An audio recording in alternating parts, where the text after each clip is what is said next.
What's up, queens? Welcome to the Female Dating Strategy Podcast, the meanest female-only podcast on the internet. I'm Reaux. I'm Savannah. And I'm Lilith. And today we are going to church. Yeah. We're going to talk about Jeebus. Jeebus. We're talking about some Jeebus. So this episode is about some of the toxic messages that we learned from our religious upbringing. A long overdue episode, because I know that we've hinted at it a lot about certain messages that were instilled in us. By us, I mean Savannah. Yeah, Lilith is a godless heathen. I'm a godless heathen. Do you remember you saying that, like, you do have religious family members? Yeah, I do have religious family members, but honestly, like, I am like a legend in the church as like the demon child, right? So I don't show my face there. You swerved that. Yeah. I like literally as a child would like scream in church and because I didn't want to be there, and then they stopped inviting me, and that's how I got out of going to church. Oh my gosh, we just got our asses beat if we did that. Just started screaming in church. I did also get my ass beat, but I just kept screaming. And it was perfectly acceptable for the other like church mothers to pop you with a wooden spoon too, or like a spatula.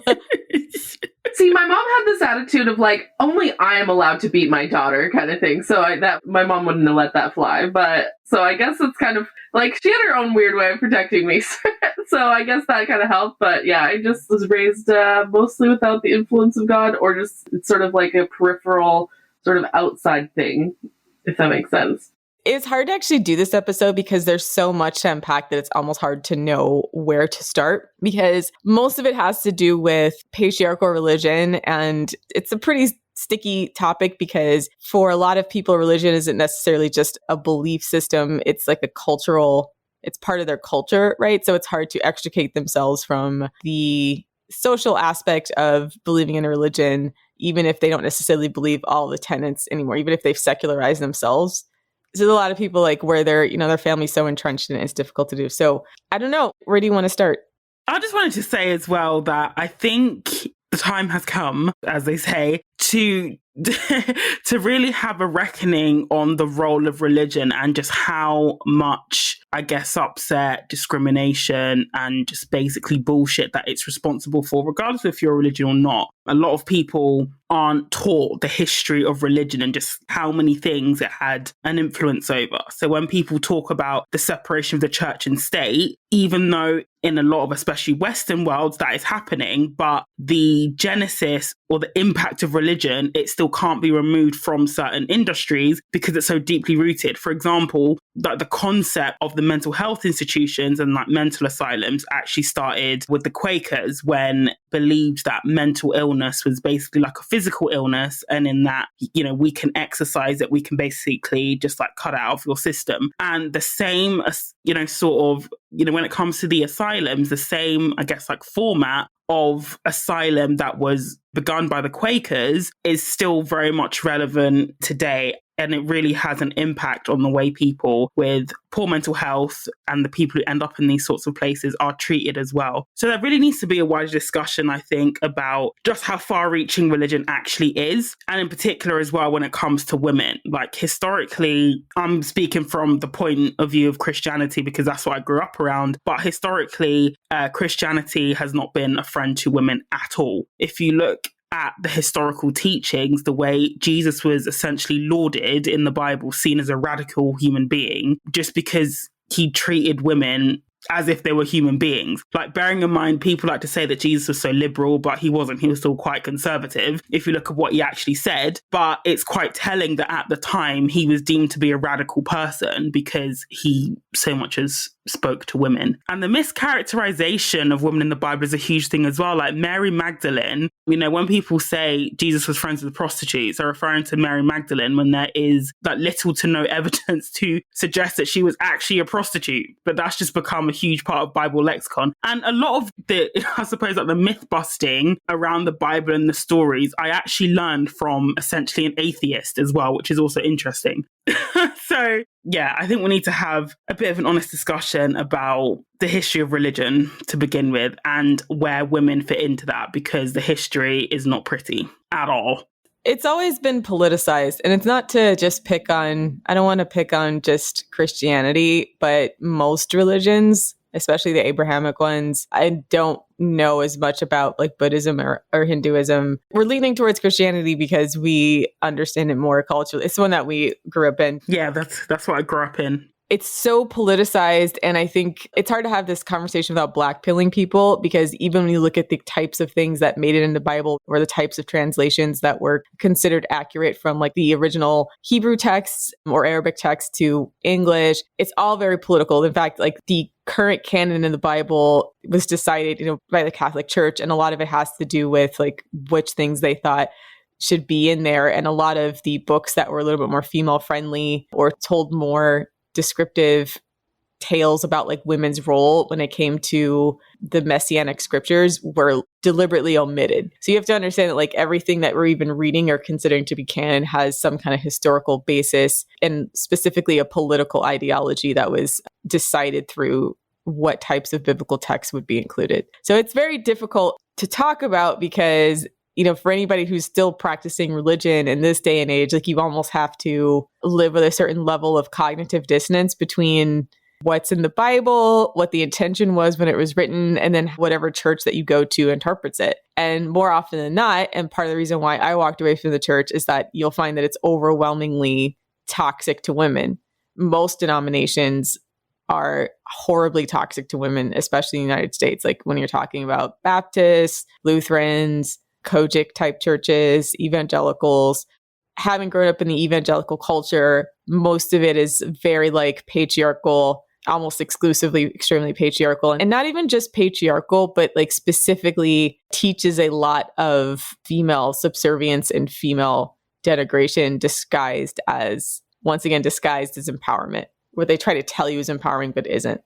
I honestly think that religion was like designed as a supreme affirmative action for men. I know I've said that about marriage, but like religion supersedes marriage in this case. It's honestly just like affirmative action for shitty men. If you look at some of the teachings about how women are supposed to be submissive, like to men, it doesn't really give as much airtime to what sort of man should be worth submitting to, if you see what I mean. So that's why I just think it's just affirmative action for shitty men and just another way to control women and keep them in their place. And like Rose said, it's just, a way to convince women that being subjugated by men is in their best interests when it's not. Yes. And everything is about context as well. There are some arguments that for its time, certain principles were progressive for women, but the problem with biblical fundamentalists and fundamentalists in general is that like they don't do any type of historical criticism. They look at it like everything there is the exact right way to do things, and there should be no creative interpretation for today's world. There's like a need to say that everything in the book is infallible and therefore that's the exact way you should perform and everything. But the irony is like even while they're saying that, they still cherry pick things, which we'll get into. Oh, 100%. Yeah. About which things are things that should still be followed and which things are not followed. And guess what? Most of the things that they think are right and just and should be followed are things that give men power and disenfranchise women. Chaos of peace. One of the biggest places in which you'll start to see that is purity culture / marriage culture, where most of the evangelical teachings that I grew up with were all about how like men are the head of the household, that God ordained men with certain roles, men are supposed to be leaders, and women are supposed to be submissive and followers, right? That like we're supposed to submit to the headship of men and that women are made to be men's helpmeet. So from the beginning, they're already framing that women's existence is there to be subservient to men and to what men want and men's needs. And that men are supposed to do like what they call like generally like graceful leadership or love leadership and stuff like that. I mean, it's so often bullshit, right? Like the expectations for men are, even though they're supposed to be a certain way, like they're not often enforced in the church and then often like used to constantly disenfranchise and disempower women and cause women to not speak up when things are bad. And I talked about this in the bonus content, is that it caused a lot of abuse in my family because the church basically put up with it because they felt like, well, the men are supposed to be the leaders in the house, and like he's abusive because some of the women in my family, so they felt anyways, like weren't respecting their authority because they wanted to be focused on their careers or they wanted to get an education. And so like they discouraged women from getting education, from getting careers, from getting like anything that might give them any type of independence, because they felt like a woman's place is to submit to the authority of her husband. Yeah. And then the marriage advice in quotation marks, again, it just wasn't, I mean, from what I saw, it was always more about praying the problem away, being a better wife, basically putting up and, basically put up and shut up sort of culture. There wasn't really any, even though, and, I found this the wildest, is that even Jesus said divorce is, cheating is grounds for divorce. But if a woman was subjected to infidelity in her marriage, all the churches I went to, they would never advise her to divorce. If anything, they would make out like she was the problem for wanting to be divorced. And they would gaslight her and make her believe that, just pray it away. You can be a better wife. This was just a blip. It's just a part of marriage, to the point where people in the church I went to actively expected that their husband would cheat on them. Like, it was just like a casual thing, so to speak, almost like, I expect my husband to watch the Super Bowl sort of thing. And that's just how normalized it became. Yeah, it's interesting, the double standard there. I don't know. I don't remember, because I left the church early on. You escaped early on.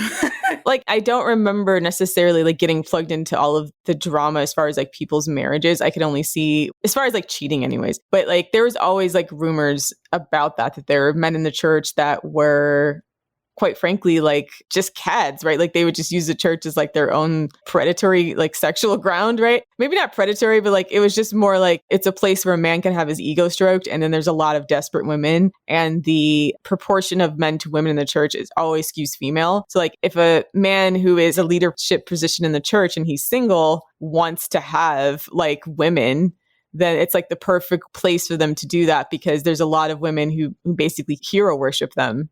And in a place where marriage is touted as like the end goal for every woman, then yeah. And to be honest, I saw that predatory nature firsthand, where the youth pastor at my church started a relationship with the vicar's daughter before she was 18. And I got all this tea because I was quite close to one of the, like the people who run the church, at the church council. There was a woman who sort of took me under her wing, and I used to go to her house a lot of the time. And she was on it, and she said like, he basically came to them and said, we're starting this relationship, bearing in mind he was a youth pastor.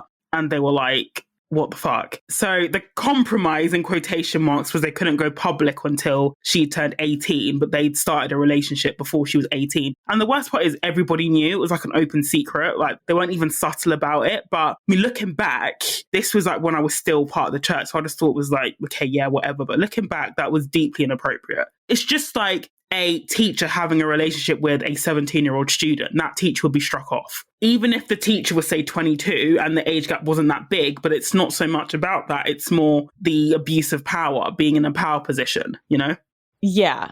And a lot of men get into those positions specifically because they like having that power. And you have a lot of people that can, once again, going to say this delicately, if you practice a faith-based religion, it means that often that you have to take things on, quote, faith, like less than, and not necessarily on evidence or reason per se. So often you have charlatan type people that take advantage of that, right? So there's a lot of men who see that kind of environment and they think to themselves like, okay, this is a place where I can thrive, because you have a lot of people who will take what I say based on faith or face value. Yeah, he'll basically give them the benefit of the doubt, even when it's not deserved or shouldn't be given at all. Yeah, so part of a faith-based religion, it often means like suspending certain levels of reason. And also there's a reinforcement that you should be like innocent as a lamb. And then the way that like forgiveness is inappropriately weaponized as well adds to it as well. So like forgive and forget, like the way, again, I'm going to speak about the church because this is all the experience that I have, but the way like forgiveness is, seen in the church is often very, very one-sided. It's unlimited chances, even when the Bible doesn't actually say that at all. Like if you look in the book of, for example, Psalms and Proverbs as well, the Bible is really, really clear on, not getting involved with shitty people and cutting them off as well. But the way that's translated, well, that basically hasn't translated at all into the context of the church, which is why so many Christians believe that you should just keep forgiving people, even when they keep on being shitty, even though the Bible never actually said that. And if anything, it says the opposite. It says that you're stupid. What's the line? I think it's like somewhere in Proverbs it says, as a dog goes back to its, vomit, a fool repeats their stupidity. So it's quite clear in that if you keep getting into the same bad situations, then you're basically on the same level as a dog who eats its own vomit. Like, I don't know how much more base you can get about that. But that particular message, especially for, around forgiveness, is just not translated at all in the church today as well. There's often double standards around it and hypocritical. Like I said, they cherry pick which types of things deserve forgiveness and which things deserve permanent condemnation, right? And often, once again, it's things that give men power and disenfranchise women. So yes, like Savannah said, there is a lot of pressure for women to extend grace to men for almost everything, including things like infidelity, abuse, but you rarely see the opposite. And part of it, I think, is because men in those situations are more likely to bounce and just give up on religion. In my experience, they only practice religion if it gives them some type of power. And in fact, there's been a really big push. And this is something before I left the church, like one of the really big pushes in the church was about defeminizing the church. I don't know if that's something that you've experienced at all, Savannah? I never came across that.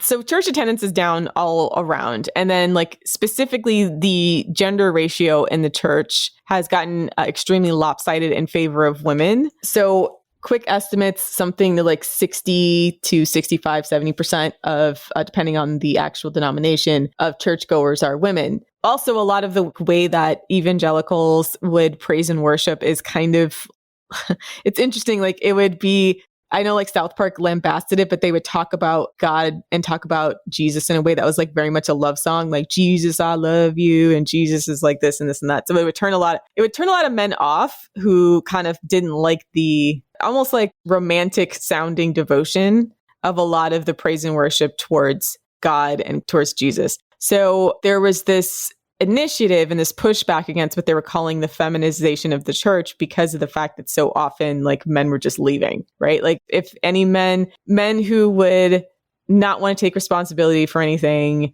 men who couldn't feel like they were going to be powerful in the church or be able to use it to exert power in the church would just leave. They didn't necessarily like singing love songs to Jesus. They felt like women weren't submitting to them and stuff like that, right? So a lot of it had to do with them feeling like women were taking over the church and women were getting too powerful in the church, especially as like women started to demand that they be given more senior leadership roles. And this was a really, really big controversy. There was the controversy around giving senior leadership roles to obviously gay and lesbians, but also the controversy about giving women, even straight women, leadership roles was still really controversial. So there was a lot of like scrote raging about women, quote unquote, taking over the church and it no longer being a purview where men could like assert their authority and their headship, etc. It's interesting because they want, most of the churchgoers are women, most of the support staff are women, a lot of what keeps churches running are women, but they don't want women to have leadership roles. They attack women when women start to in any way, like, quote, scare the men off because they're not being submissive enough. Debatable about like what, if that's why. There's sort of like a dependence on women while having a contempt for women at the same time. And I feel like part of the reason why women in particular are more susceptible to church is because women are so often in positions where they're dependent. And so like for myself and for my family, I know at different times in our life where honestly, we probably would have been destitute without it. The church has really stepped in, right? Where like it's become a place where even in the absence of men, and if there's men there, there's a lot of like a way to find female camaraderie in order to support each other through difficult times. But that has led to like what they're calling feminization because it's more like it can be, it's ironically like women supporting women whilst also upholding patriarchy. Yeah.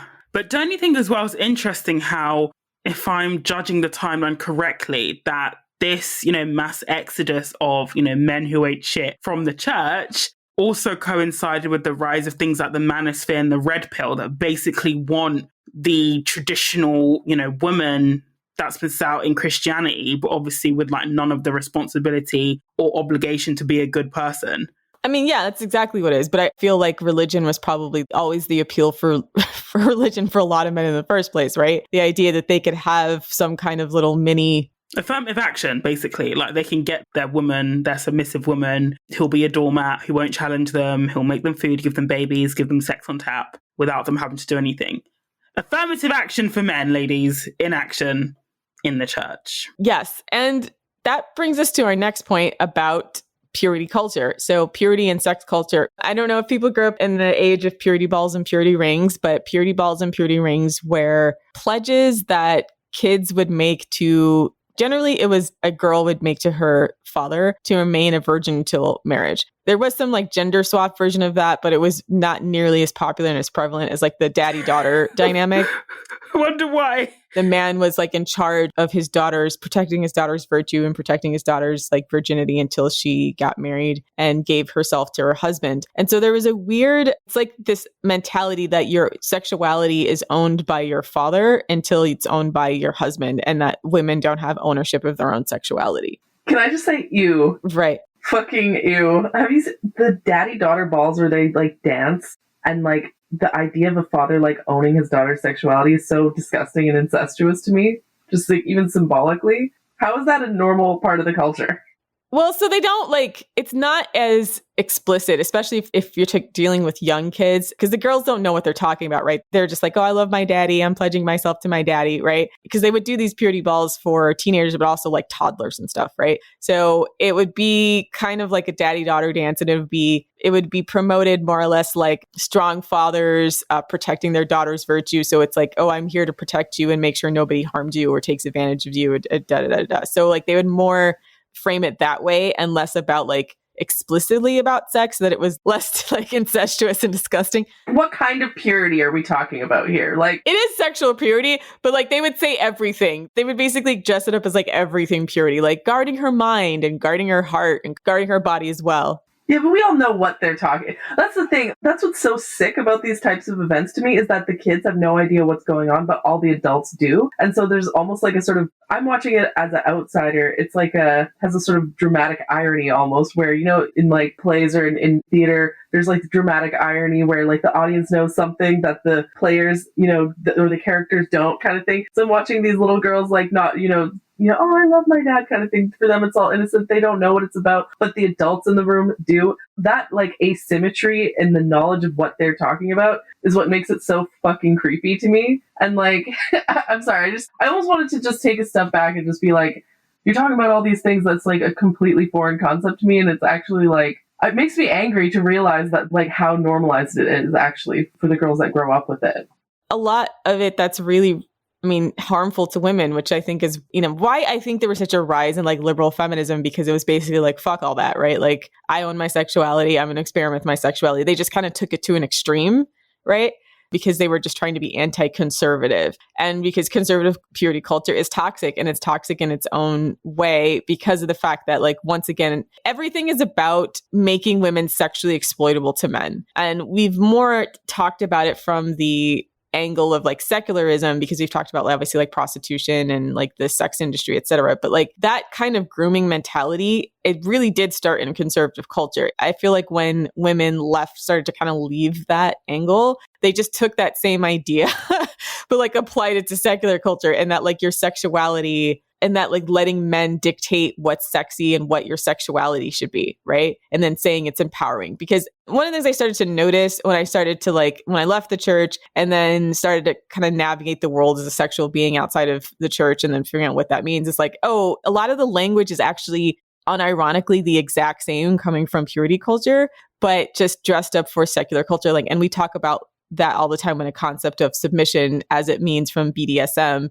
versus like how submission is framed within Christian culture. Like, it's literally framed the exact same way, that female submission is the power position within a Christian marriage, and that like actually the man has more responsibility in that kind of situation because he's more accountable to God, and that even though it looks like abuse on the outside, it's actually submissive, and then i.e. the woman in that situation that has the more power. And so you see that exact same rhetoric being said by BDSM communities. And that's why I'm like, so this is just basically like bizarro world Christianity in a lot of ways. Like, yes. Yeah, that was one of the things that I first noticed when I started dabbling in BDSM, just the parallels between like Christianity was just insane. Like, I don't think if you had a DS relationship and you had, say, a man walking his wife on a leash like a dog in most churches, I don't even think they would care, to be honest. Like, they're so similar in terms of the structure, the protocols, the whole. And one that really used to like really get on my wick in the BDSM community, like, Ro, you know, in church, like lexicon, like when you're referring to God, right, you capitalize it. So even if it's his pronouns, like he, him, it's always capitalized. And you see that in the BDSM community a lot. Like when women are referring to their doms, they capitalize it, and it just fucks me up every single time. Because I just think of it as I've only seen that in religion before. Like, do you know what I mean? I was just like, what the fuck? I hate that so much when they refer to their dom with the capital he, like they're referring to a man as a god. With a capital he. Ugh. And they do it even when they're not like talking to the dom, like when they're just having conversations. It's just like, I'm just like, what the fuck? But anyway, that was one of the first things I noticed about BDSM, and it just really squicked me out. And even not just to the extreme of BDSM, but general sexual culture. Like if you talk to Christian women and Christian girls, they'll say the exact same thing, that they're freely making the choice to give their purity to their father or to their husband. They're saving themselves from marriage out of their free choice, even though it's clear that men are manipulating that situation in the same way that like choice feminism says the same thing, that like, oh, women, I'm really choosing to like have sex with all these guys on the first night because I'm empowered. Where like it's very clearly when you take a little bit of a step back that men are manipulating that situation for most women by telling them that's empowering because it benefits them, right? So there's like an element of like just going from one type of sexual control and sexual exploitation that's been framed to women as empowerment, and purity culture is not framed to women like it's oppressive. And within the Christian circles, it is also framed as empowering, in that it's actually giving you a lot of power in your relationship to say no. And that's why so many women, you're seeing like the rise of the trad wives and the rise of like the feminine coaches, because it teaches them sexual boundaries. Now it comes at the expense of your sexual ownership being by men or being had by men, but it does give them sexual boundaries, versus liberal feminism that like normalizes the lack of sexual boundaries. And like they're kind of trying to play catch up now with consent, but even with consent, it's such a bare minimum criteria, and it's not nearly sufficient enough for all the men that are trying to sexually exploit you. It comes with the caveat of like sexual exploitation, because like you have the freedom to make the choice in the same way that conservative women are making the choice to stay pure, but it's often your choices are dictated to you by men. Yeah. But what's so interesting about purity culture is that I'm not sure if you might have insight into this, Ro, not that you partake in it, but if you just like know any stories, but you never hear like, okay, so you never hear like the after the cherry popping story. From the little that I know, that many women, or the women I know who waited until marriage, they ended up having very, very like disordered views about sex even after marriage. And, you know, they've advised me even that if I could do it again, I wouldn't have waited so long. Not to say that they were buying into sex posi culture, sleep with everybody culture, but they would have, you know, but I think that when they got married, because even I think, you know, like another parallel between sex posi culture and purity culture is that they make sex a much bigger deal than it actually is. And I think that when these women, you know, eventually had sex, like, you know, like, for example, firstly, because in the church, there's absolutely no sex education. The only sex education is just to abstain. So things like the practical elements of sex, they knew nothing about. Secondly, even things like how to enjoy sex, again, they knew nothing about that either. And you know, decades of being told that sex is dirty, sex is this, sex will change who you are as a person, sex will, you know, it's a binding experience, that all the people that you slept with are going to be like hovering in your spirit for life. All those sorts of beliefs doesn't go away after marriage. And a lot of them ended up having quite, like, basically sexual dysfunction as an adult. Yeah, pretty much. And it's really sad because they're not sexually dysfunctional. It's all completely psychological. There's also, there was a big scandal with millennials, especially those who went to a lot of these like Bible colleges, about how often they would get married really young because of the emphasis on purity culture. So they get married at like 19, 20. Oh, I experienced that as well in my church, yeah. And they get divorced by 22, yeah.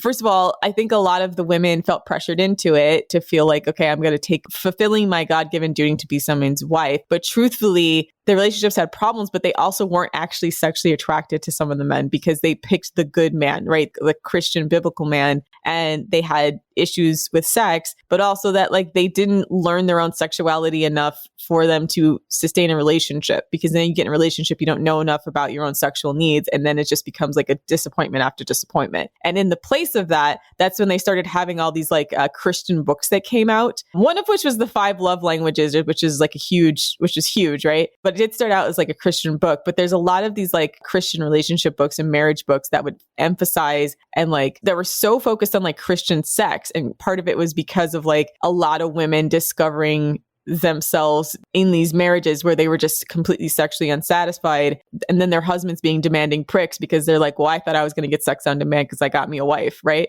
Yeah, exactly. And all of it was like teaching women to like acquiesce in the name of God, which is like just so disgusting on so many levels. Like, God's got to tell you to fuck your husband. Like, I think your sex drive is just what it is. I don't even think it was God. I think it was that scrote Paul who had like, it was him who said, oh, you can only agree to not, like basically not having sex should be a mutual decision, as opposed to like, so your husband should agree that you don't sleep with him. Like, where's the bodily autonomy? And like, Paul wasn't even married himself. So yeah, it didn't even come from God, that commandment. It actually came from one of his, I guess, like wayward apostles. He wasn't a disciple. He was just a random dude. Random guy. Just a guy. Just a guy. He was a convert. He used to be like anti-Christian, and then he became converted, and then he started writing all these gospels. Should have stayed blind, to be honest, for what he did for Christianity. Oh, was that the guy who used to be Saul and then he became Paul? That guy? Yeah, the road to Damascus moment. Yeah, he basically went hardcore. Once He went from hard right to hard left, or vice versa. Exactly. Like, he was just like one of the first like absolute zealots. And so he had all these like ideas about how things should be run. So he was constantly like writing people letters and shit about like how things need to be done. And he had so much to say about marriage despite never being married. The scripture she's referencing is 1 Corinthians 7:5, where it says, Paul saying that abstaining from sex is permissible for a period of time if you both agree to it, if it's for the purposes of prayer and fasting, but only for such times. Then come back together again. Satan has an ingenious way of tempting us when we least expect it. So basically, like, they took this one verse and then they built all this doctrine around it about like how you have to fuck your husband so that Satan doesn't tempt him. Yeah. And women have really internalized that as well, not just in religion as well, but it's basically that whole idea of like maintenance sex, isn't it? Like the idea that the only good reason for a woman to abstain is for prayer and fasting, when realistically, even in like modern like day religion, you know, prayers and fasting isn't really a thing in a lot of, so basically she hasn't gone out there. She hasn't gone out there anyway. I'm just imagining ancient times, women getting out of sex. Like, you know, now that it's like, oh, I have a headache, or like, oh, I'm tired from work or something. Like, imagine women back then, like, no, we can't have sex tonight, I'm fasting. Or like, no, imagine women like praying to avoid sex with their husband. Like, the man wants to have sex, and she's like, no, I'm busy praying. Like, let's figure out how to game the system. Yeah, he was celibate, but he'd always say like, oh, the wife doesn't have authority over her own body, but yields it to her husband. In the same way, the husband does not have authority over his own body, but yields it to his wife. So it's like them trying to create a scripture by which, you know, in like the New English translation is, marriage is not a place to stand up for your rights. Marriage is a decision to serve each other, whether in bed or out. So like there's a lot of like emphasis on this type of scripture, and a lot of the like relationship counselors would be them trying to like negotiate these sexual politics even within the marriage, because like a lot of women, they just had no sexual knowledge and no sexual clue, right? And then depending on what kind of religion you are, some of them are very anti-birth control on top of that. So you're talking about the risk of pregnancy every time you have sex on top of that.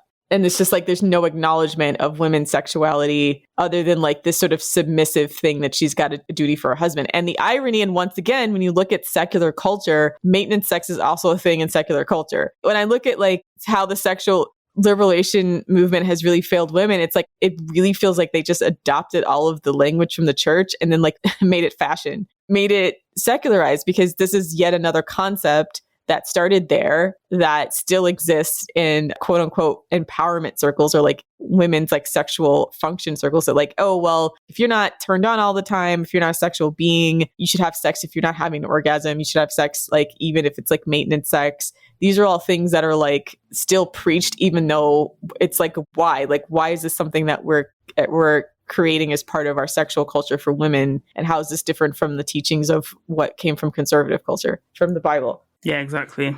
I don't know. That's how I started to see through the scam of sex positivity. Because like, this is basically just the same shit I already learned, but like almost like flipped around on its head a little bit. Instead of being a private property of a man, you're publicly property. In the words of Andrea Dworkin.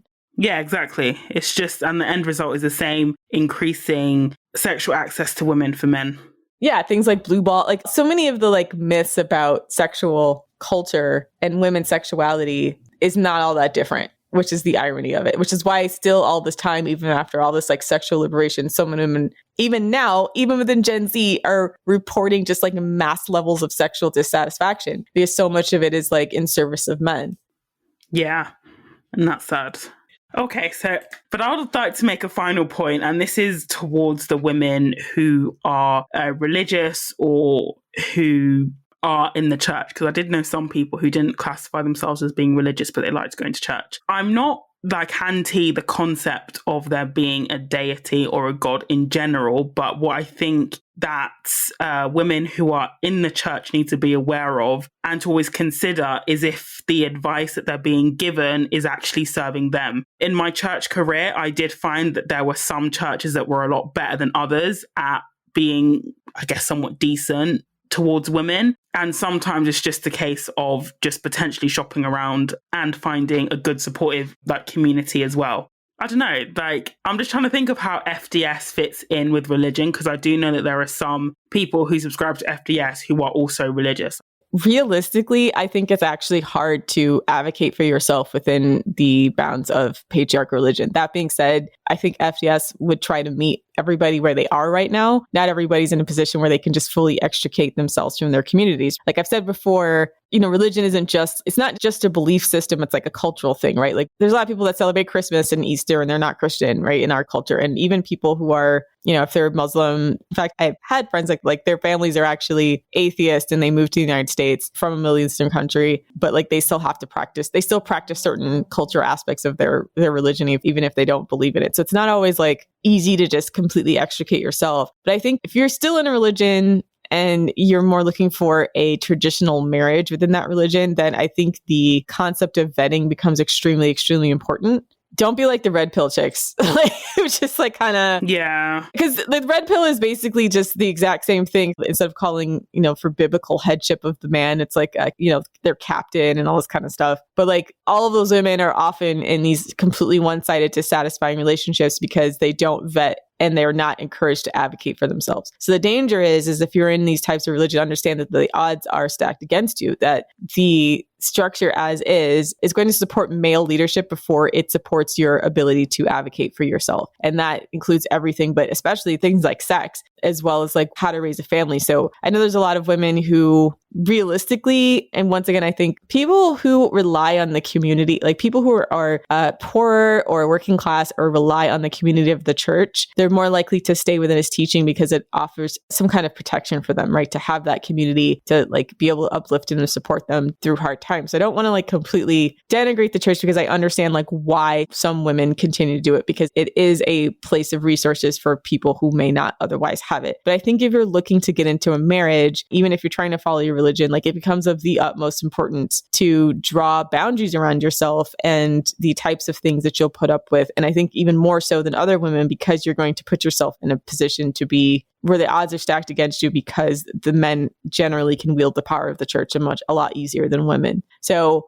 vetting men for obviously financial stability, but also like their ability to take direction from you is of the utmost importance. And then also, personally, I don't think you should wait till you get married to have sex, because I think, like we said, it could lead to a lot of dissatisfaction. But for those of you who are like born again virgins and like who've had sex and like, so you have at least some idea, like you have to lean on that experience, even when you're trying to choose a sexual partner that you're going to have for the rest of your life. Like I almost recommend having sex, trying to start to draw boundaries around what you like sexually, what you don't, and then like becoming a born again virgin. Because to me, it's a little bit better than just going into it like completely blind. I think like if you want to wait until you're married, that's absolutely fine as well. But I think that you can decide to wait till marriage, but you have to firstly make sure that A, it's also what you really, really want, and B, do your research into the after the cherry popping stories. Because if you're expecting, because if you think that waiting until marriage is going to make your sex life better, or if it's going to be like, you know, fireworks from the get-go, you're going to be sorely disappointed. And like Rose said, I would also then just invest in getting to know your body, what turns you on, invest in sex toys, stuff like that in the meantime as well. And also coming to terms with the fact that even though religion says that sex is this huge event and that if you do it in the wrong way, then you're forever dirty and unclean, that isn't true. Like, sex is a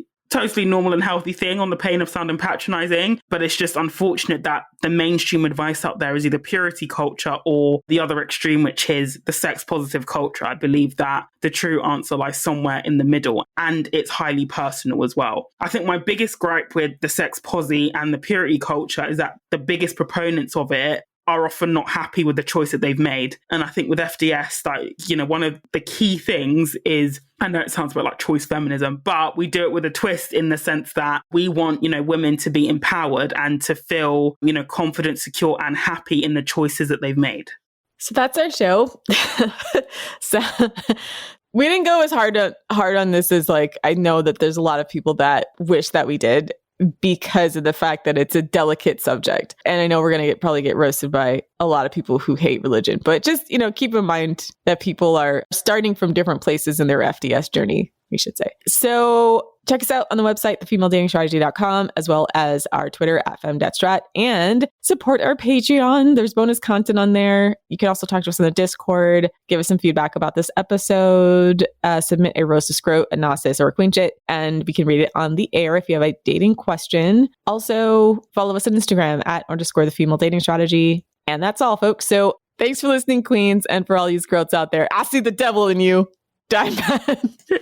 See you next week, ladies.